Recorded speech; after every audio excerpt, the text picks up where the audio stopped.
Am I grabbing it? Am I grabbing that ass though?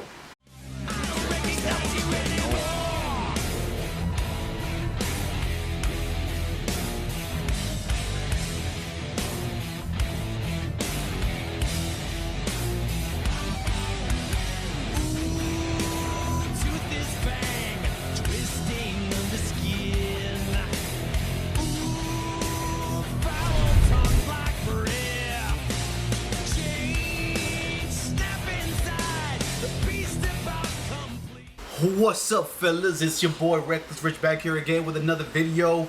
And in this video, and by the way, you see that that's Black Ops in the background. But anyways, in this video, I'm gonna be doing a review of another video game. Now, by the title, you know what's up. But if you never saw my ranking video of Resident Evil, I even said that the only one that I never got to get my hands on was Code Veronica X. But recently, I actually got it for PS4. I never even knew that it was on there, believe it or not. But recently I got it, played it, and part of me did it just to, experience it, and also I wanted to do a review for it, since I never got to discuss it in my ranking video, or really at all. But with that being said, let's get on to this review, guys, of Code Veronica X. Now, before I get into the main game, I want to address that I am aware that this game had a tough history, where apparently this was meant to be like the official third entry, and then Nemesis was meant to be the fourth. Like, it was like opposite basically, but something happened, I guess, because this was like on the Dreamcast. I guess it wasn't going to work as much or some shit. I'm not sure, but I am aware of the history. But overall, regarding the story, now let's get on to the characters before I get on to the story and gameplay and all that goodness. And please forgive me if I jump all over the place, because I am known for doing that, so just letting you guys know. But in terms of characters, we get back Claire Redfield. Of course, was the one of the main stars in RE2, and it showed up in a few other titles and whatnot. Claire, once again, is fine in this game, without a doubt. One of the main characters, alongside a few others, which I will get to.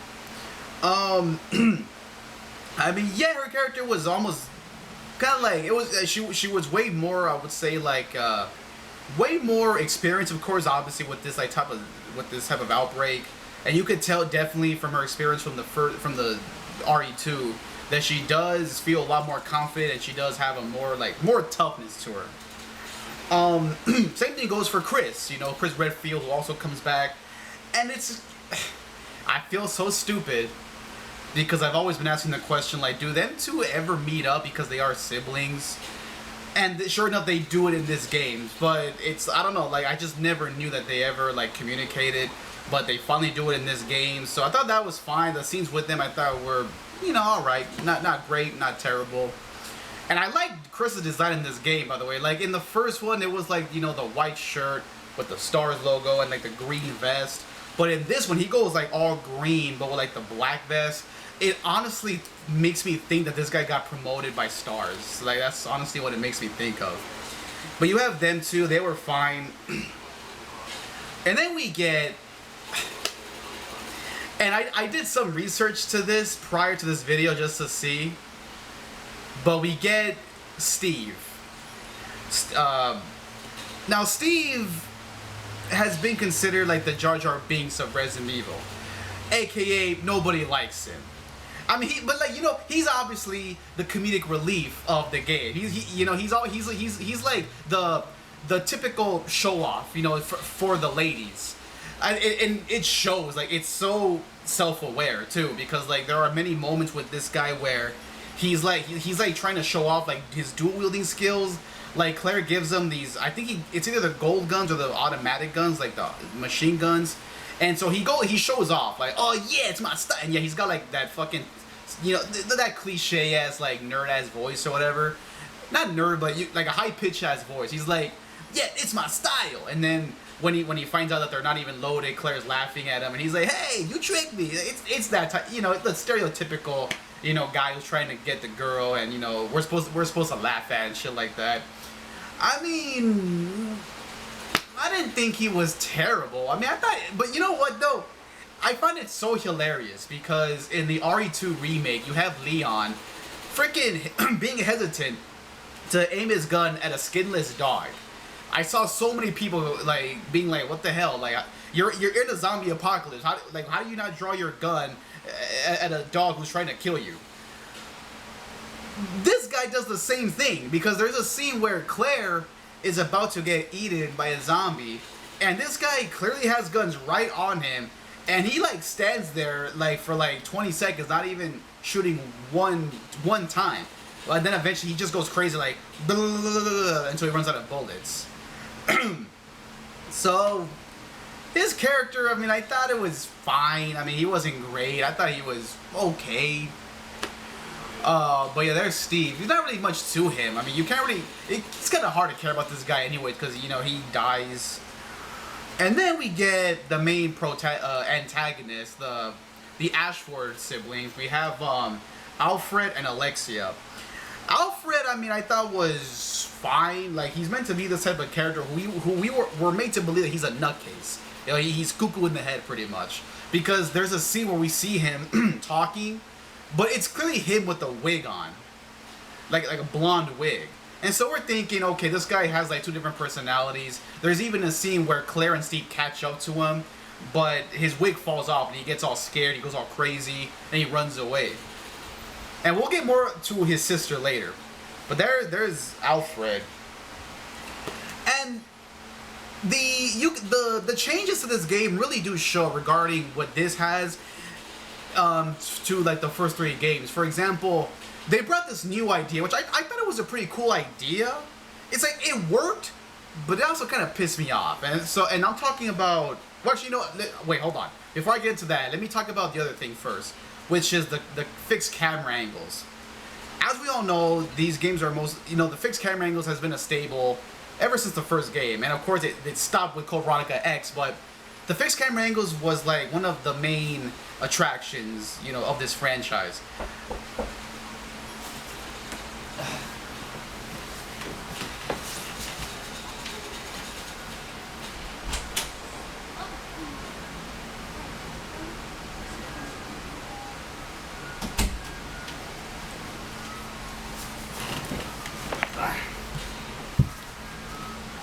And as we all know, it could be a little frustrating, especially when you don't even know what's in front of you. There might be a zombie or something that like lurking around, but you don't even know where they are, and it can be frustrating. That's why I'm kind of grateful that they went with the third-person shooter, even though people might prefer the fixed camera angles. You really can please everybody pretty much. But what's cool about this game though is that yeah, it sticks to that. But this and the camera actually follows you. Like, it doesn't stay in one position, which honestly, I was kind of grateful for. So I thought that was a little unique little feature. And then the other thing I wanted to get to was the new idea of being able to dual wield. I liked it, but I also didn't like it. And let me explain. Now I love dual wielding in general.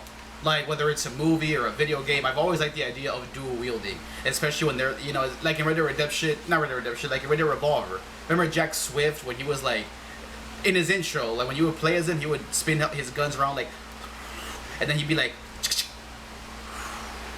so, and also, you know, Face Off, I love Face Off. But I've always liked the idea of dual wielding. So when they brought that new feature into the game, I liked it, especially because it has a unique detail where the character, wherever you are, they'll be holding it in a certain position. Like if there's two zombies, they'll be holding it like this, like just whatever. And if there's like only one zombie in front of them, of course they'll just hold it straight, you know. So I thought that was cool. However, the problem is, whatever ammo is in these guns, that stays like that. It's limited, which means you cannot find any more ammo for these dual wielding guns, which I thought was very stupid. It's like, at first I'm like, oh snap, it's dual wielding. It's a cool new feature. But then when you find out that there's no more ammo anywhere, it's like, wow. So that kind of sucked. So I mean, gameplay was still, I mean, it had some similarities obviously to the first three, with some newness. Definitely had some newness, but it was fine. I had no problem with the gameplay. It was, you know, kept the same formula as the first three games. Now for the story, I mean, the story I thought was I thought it was somehow it was a little easy to follow. I mean, you basically have like the Ashford family trying to, I guess, like take over Umbrella, take over the world, and Wesker is in the mix once again, you know, and of course he's got his Matrix style moves and things like that. And you also had what else did you have in this game? Oh yeah, then you had another character. This guy was blurry. No. So this guy is basically the Marvin Brandoff of this game. He goes by the name Rodrigo. I think Rodrigo Juan something. So it turns out that this guy was like, I guess he was somewhat responsible for capturing Claire in the beginning of the game, but he lets her go free. And now the entire time you're playing as Claire, doing solving puzzles and shit like that, this guy just sits there the whole time. I guess he's wounded, but eventually you give him medicine and he's like, okay, go. You know, you give him medicine, you give him a lighter, I guess, just to see in the dark. I don't know, but something like that. Now the lighter does have a purpose, and I'm gonna explain. So Rodrigo, and somehow he magically appears where Chris is. Like when you begin playing as Chris, he's right there. I don't know how he got there, but he's right there. And guess what? This guy gets eaten alive by one of these big ass worms or whatever the hell they are. He gets swallowed. It's like in King Kong. Remember those weird big ass dicks? They're dicks. They're like dicks to me. But remember when they swallow that one guy whole? They swallow his head. They swallow his arms. It's like that pretty much. He swallows his whole body. But if you save him, look, I'm not even kidding. I thought this was so stupid. I'm sorry. But if you kill this thing in time, it'll spit him out and he survives. But only for like 5 minutes though, because he gives you a lighter and then that's it, he died. Yeah, it's very reminiscent of King Kong if you ask me. But anyways, I know they're slugs. I know I'm not stupid. I know they're like slugs, but they look, come on. If I told you that these are gigantic monster fucking dills, would you believe me? Yeah, of course you would. Okay, maybe you wouldn't. Anyways. Okay. I apologize to you younger viewers, but anyways. So yeah, so that happens, and then that's how you get the submachine guns. You get the lighter, you light a light, no weed, and then it gives you the automatic guns. So that's how that works. And I'm thinking to myself like, oh shit, you gotta save this guy because he's gonna do something. But no, it's just to give you the lighter to get those guns. And let me just make one thing clear: if you want to dual wield, you better use these guns precisely. And ironically, for somebody who this was like his first experience playing this, I had no idea that these guns would actually come into play in some areas. With Claire and Steve, obviously I was careless. I didn't really care. I just used them.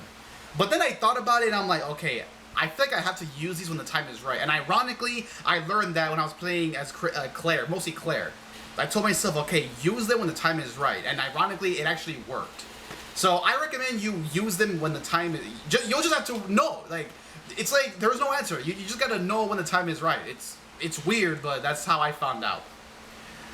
But yeah, that was fun. I thought the whole, gameplay and story I thought was fine. Characters I thought were pretty good. And story I thought the story was fine to follow. I mean, it's like it's easy. Resident Evil does have a reputation of having like the more easy stories to understand. This one was kind of like a little harder to understand though. I mean, I think I got I got like most of it, but it was kind of hard at the end though. But whatever though. But yeah, so you have all that. And the boss fights in this game have to be possibly the most easiest that I've ever faced. Like, you have that one weird ass electric monster in the water. You have to grab something, but he keeps like electrocuting the water. He's super easy. You just gotta avoid him. And to prove my point that these boss fights are super easy, like fucking get it done like that. There's actually a part you gotta fight a Black Widow, and dude, I geared up for this fight. I got a grenade launcher, grenade rounds, acid rounds, fire rounds, shotgun shells, herbs. I'm thinking like, okay, I'm gonna go to war with this bitch. So I go as far as to get all of that, right? And then when I do that, I'm fighting him, right? And I'm expecting a challenge. I mean, it's a Black Widow. And boy, I must have shot him with like 3 different grenades, maybe a few shotgun blasts, and then that was it. Okay. So that happened, and yeah, the boss fights in this game are pretty easy. Even the main boss, it's like you could get it done in like 5 minutes. Like it's not even a joke. Um, but regarding the and also the twist at the end, or like in the middle of the game is, remember when I told you Alfred was meant to be a nutcase? Well, he actually wasn't. It turns out that his sister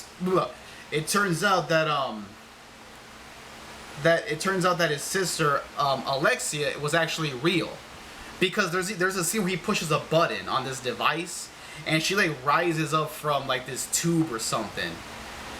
So yeah, she's actually a real person, and somehow she has these magical, I don't even know, these tentacles or something, because when Claire and Steve are driving away, she ends up like knocking their car over with a big ass tentacle or something. Excuse me. And then it's around that time where Chris comes in. Like, Claire and Steve get captured, so then that's when Chris comes in. And by the way, this game I feel like took inspiration from The Thing. John Carpenter's The Thing. If you don't know what I'm talking about, it was the 1982 film with a bunch of crazy ass monsters and mutated monsters. And it shows. Like, I feel like Capcom took huge inspiration from that movie, like in general, with all the mutated creatures and things like that. But this game, I think it clearly shows, especially how, remember, this game takes place, some of it takes place in Antarctica. Where does The Thing take place? Antarctica. So I think that this game, without a doubt, took heavy inspiration, which is obviously a good thing. And yeah, Capcom has a huge fetish for spiders, because like, I didn't really get jump scared that much, but there was actually one where I was trying to get something, and a spider pops up out of nowhere, and I fucking scared the shit out of me. And really quick, since this was, as we all know, these games were mostly they were known for like their long ass puzzles and try to solve shit. As someone who has played this game for the first time, I obviously knew what I was getting into. But fuck me in the ass, like, dude, it was so fucking hard. Like, for example, they take the most basic objective and they turn it into like an hour-ass long objective. Maybe longer, maybe shorter. Pause. And so, for example, let me give you an example. You come across a door, right? And so it has like a sign of an eagle or something. It's like a platinum device with an eagle on it. And it tells you gotta get this device and put on this door to open the door, right? And it's like, it's no big deal. Okay, all I gotta do is I gotta find this device. It's a platinum shit with an eagle on it. Okay, it sounds easy. But no, you gotta do so much shit to get it. You gotta fucking run around everywhere. You gotta, like I said, I know every game does this. I know. I'm aware. But with this game though, probably because it's my first time, maybe that's why. But yeah, you gotta go this way, go over there, come back over here. And you know what's funny? Sometimes, and like I said, dude, throughout these games, even the other ones like RE2, I love these games, I do. But sometimes it's like you solve shit, and you don't, like I said, you don't even know what to do. It's like they don't tell you what to do, but you solve it on your own. You figure it out. But it's like I do shit, and I'm like, what? Like, how are we supposed to find out? How am I supposed to figure out that I have to do this? Like, what are you talking about? God, it's like, how the fuck am I supposed to know this? Let me give you an example. They give you chemicals, right? It's like in a jar. It's chemicals. And you get another jar of chemicals. It's like an empty jar that's supposed to be filled with chemicals. So you combine them. And I'm like, okay, that's easy. I knew that. But then when you get the platinum shit with the eagle, you gotta combine it with the chemicals that the two that you combined already to make like this golden axe that you gotta put on the door, and then that opens the door. I'm like, how in the fuck am I supposed to know that? Please tell me. But you know what? Thank God they give you objectives now from RE4 going forward. Fucking thank God. But yeah, dude. I had to look shit up on my phone. I'm trying to figure it out. I'm trying to be like, okay, so I did this. It's like you think you explored everything. You think you did everything, but there's that one place you haven't checked, or you just haven't combined the right items yet. So I'm thinking like, well, I did this, and you know, what am I supposed to do? And I try desperately to not look it up, but I can't help it. I'm just like, fuck me. I mean, what the fuck you gotta do? Like, it's a hassle. It's a big fat hassle. So there's that. All the puzzles and everything. But yeah, guys, I mean, not really much else to say about this game, but I mean, and like I said, Alexia at the end was very easy. You know, she mutates in into her like ultimate form, but she turns into like this weird ass bug looking creature, which is pretty easy. And so yes, you shoot with a grenade launcher, and she ends up dying.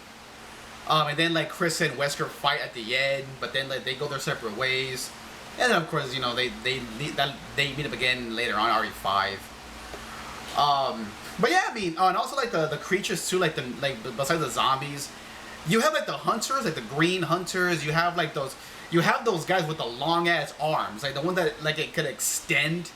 Fuck those things, like it's like you think you lost them, but they could latch on to shit. Like you go upstairs, they could easily grab onto like the case, like the staircase or whatever, and then they'll jump and they'll leap right in front of you. It's fucking crazy. And then you have like various bugs. Yo, I'll fuck with zombies all day. I'm not fucking with no bugs. And then they have like they have a few parasites. Like they have a little bit of bugs and like a few little parasites and shit like that, which I thought were fine. I mean, I appreciate how they still maintain its good creativity, so that's a win. But overall, though, yeah, guys, it was a solid experience. Definitely a worthy fourth installment. I don't know how I would rank it. Like, I think it's definitely better than say like RE0 and miles better than the first ever RE. But I don't think it's as, I don't know. Like, I feel like RE2 and RE Nemesis are definitely better than this. But I would say it's definitely better than RE0 and the first RE, and maybe even RE6. But it is a fun experience. I had a fun time with it. I had a blast with this game, so I loved it. And can I look? Oh, and I want to address two things, really quick. Two things. Can I just admire how good Claire looks in this game? I'm sorry. Hey, you human too. You do it too. But look, I've had a thing for Claire ever since I was like when I first played the game as a kid. No, okay, no, I'm not trying to say as a kid I had a thing. No, as a kid it was obviously no big deal. Like, oh, I like this girl. You know, she's a cool character, right? It wasn't until I began playing. I think no. It was when I watched Degeneration. You know, the animated movie Resident Evil Degeneration. It was when I saw that when I'm like, okay, now we're getting somewhere. And then, yo, dude. I mean, in Revelations 2, she was also fine. But in RE2 Remake, dude, do you know how many fucking mods there have been of this girl? Like, there have been so many mods of her. It's crazy. I'm not gonna display any pictures. I don't want to be like that, but there are so many mods of her in RE2. It's like you have like the Mistress mod. You have the one where she's thick as literally they made her. So, I don't know how they made her thick. You have the one where she wears like the white outfit with like she has white long hair. You have like the one where she wears like a freaking sports bra. It looks like a UFC outfit. That's what it reminds me of. There are so many mods of this person. It's literally too much. It's beyond my comprehension. And you know what's funny, dude? I'm not gonna lie with you. You guys have you ever played the Chronicles? Whatever. I think it's just called Chronicles. I'm not sure. If you guys remember, in that game, you have Claire trying to do some work on the computer, but she's bending over, and you have Steve thirsty ass staring at it. I was wondering if that originated from this game. I was curious to see. I kept wondering, like, wait, because I've seen that clip a million times. We all have, but I wasn't sure if that came from this game. But it didn't. I guess it was his own thing. But you know what? Speaking of which,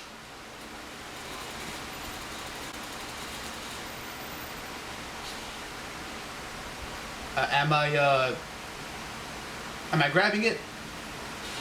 Am I grabbing that ass though? Let's get back on track.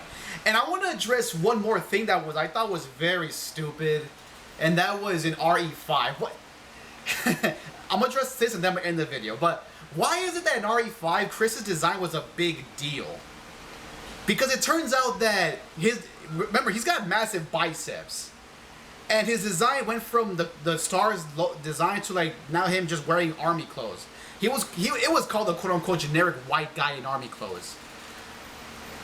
Now, and there were like so many steroid jokes and a bunch of people calling him like, you know, saying that, oh, I guess time to hit the gym and shit like that. I don't get why that caused such a big deal. But you know what's caused even more of a fuss? The infamous boulder punching. Why the fuck was that a big deal?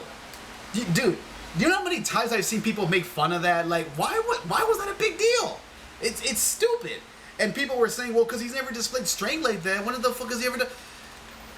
When the fuck has Leon ever displayed acrobatic skills like in RE4? Like, it's same shit. So I don't see why him punching a boulder was, and it's a quick time event. Why was it such a big deal? I don't get it. It was stupid. Like, it was honestly very stupid how that got so much controversy. I mean, people were able to laugh with it, but people were like laughing at it. Like, why was that a big deal? Like, please, anybody watching this, explain to me why the boulder punching was a big deal. I don't see the point. I don't see the big deal. I thought it was fine, you know. Fucking and then he even headbutts it. Like when at the end, he like, boom, fuck. But yeah, he literally, I believe he headbutts, or does he shoulder block it? It's either a headbutt or like a, I don't know, something like that. But I don't get why that was such a big deal. Him punching a boulder, it's stupid. And like I said, I don't care that his arms were big. I mean, I had no problem with that either. But then again, they toned it down in RE6, and it highly showed, and especially in RE7. But yeah, so I don't get the whole controversy surrounding his arms and the boulder punching. I don't get why that was a big deal. I like it. I thought it was fine. I mean, if it would have been like Rebecca doing it, maybe then that would have been weird. If it would have been like, or if Steve would have did it, that would have been, yeah, it would have been weird. But Chris, I could accept Chris doing it. I don't know. It's hard to explain, honestly. But overall, I don't think that should have got the hate that it did. I thought it was very retarded, to be honest. But that is it, my dudes. That is my review of Code Veronica X. I like the gameplay. I like the newness in the game, the slightly little changes. I like the story. I like the characters. And yeah, guys, let me know what you guys think. What do you guys think of Code Veronica X? Do you guys like it? And stay tuned. Stay tuned. For the first time, and look, this is not clickbait. This is not clickbait. For the first time in my life, and I shit you not, your boy got to play, for the first time, he got to play Doom. That might sound crazy, but because remember, it got announced a few days ago by Bethesda that they released the Doom titles on the PS4, and I finally got to play it for the first time in my life, and I want to do a review of it, and that'll be later on though. All right, so stay tuned for the Doom review. But yeah, that's pretty much it, my guys. Let me know what you guys think of Code Veronica X, all that good shit. What do you think could happen in a potential remake, especially with RE3 remake apparently gonna happen, and this one also is like being requested to get a remake. So let me know what you guys think. What do you guys think of this game? You think we'll ever get a remake? What do you want to see in the remake? All that good shit. All right, guys. So yeah, that's pretty much it. So be sure to click the notification button, like, comment, subscribe. Until then, REKLEZ Rich.